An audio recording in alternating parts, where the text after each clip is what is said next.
Hey everyone, Emily Donovan here. This is video 2 where I'm going to share a little more with you about my art process in the studio and touch a bit on indigo and lichen dyes, mainly because they have such a rich history in the realm of natural dyes.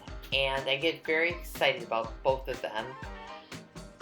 Their ability to create really rich colors and kind of the alchemy that's involved with them.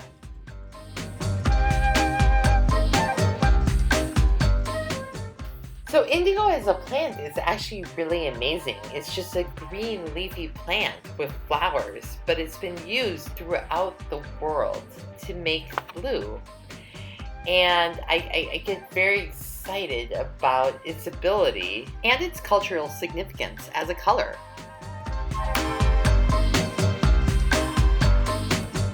I was really fortunate to meet people that were growing indigo just right outside of the Twin Cities. And not only did they share the plants with me, but they also shared their knowledge how to extract the pigments, which is not an easy task because indigo is non-water soluble and it requires some extra steps. But I think my favorite part was to meet this community of people that are so inspired by indigo and how to make it and sharing this knowledge.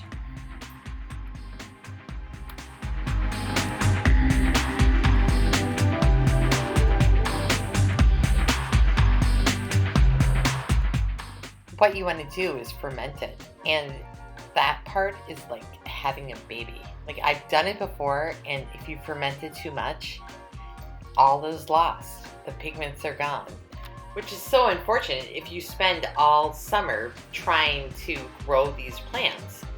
But like a lot of the process with natural dyes, it's intuitive, it's smelling, it's watching, and trial and error. It's just part of the experience. So with this fresh indigo, I kind of did the quick and dirty method where I added a lot of warm water to speed up the fermentation, and it only took about 2 hours. And you kind of know when it's ready. There's a sweet sort of smell to it. A sheen develops over the top of the water and the leaves become wilted. Your next step is to pull out all of the leaf matter.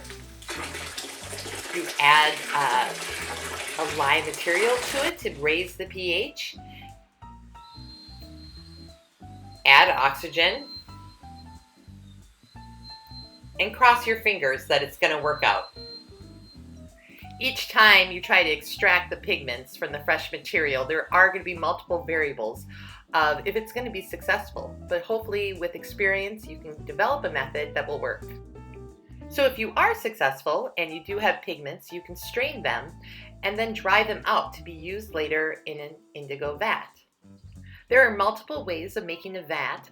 Basically, again, you need to make the pigments water soluble, and this is done by reducing the indigo with sugars or iron or thyme and then raising the pH level. It's like magic. It's magic.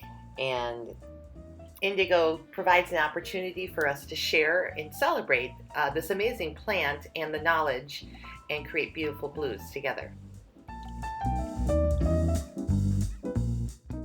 So lichen is also an amazing dye material with a really long and interesting history.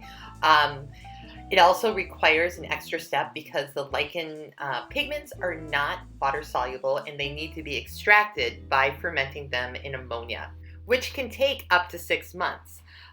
It was once urine, not ammonia, but lichens are just interesting because there's so many different kinds. And the key thing is identifying them. You never want to mistakenly collect a lichen that's very rare.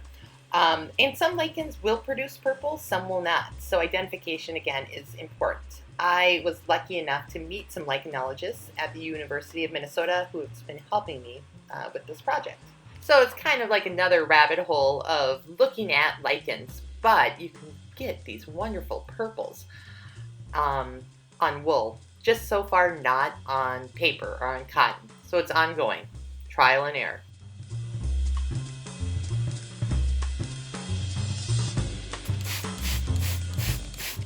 So now I'm going to show you how I incorporate these dyes at my studio. And I also should mention that there is quite a bit of trial and error with this method, mainly because the dyes are, a natural thing, a living thing.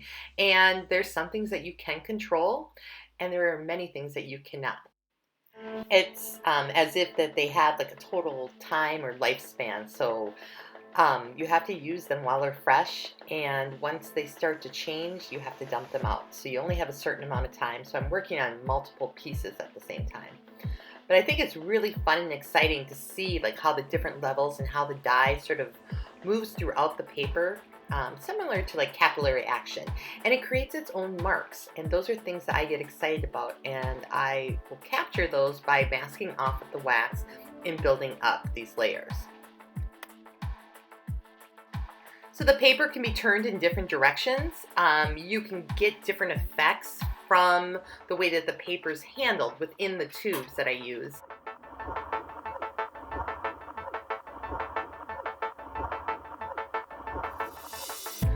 So it's really important that the dyes are light fast. So I'm going to actually add my mordants to each dye vat, meaning that this is an additional step to make sure these colors are going to stay true. Another thing that I do a lot is modify the colors once they're on the paper. For example, this is cochineal, which is really reactive. So by adding a citric acid to it, it's going to shift the color from the pink to a brighter orange red. And you can do that either within the dye bath, but I like to play with it while it's on the paper. So I may have something specific in mind, like these trains have really kept me entertained all year long. So I may recreate that in this work, and looking at these shapes and the graffiti and the movement of what I see outside my windows every day.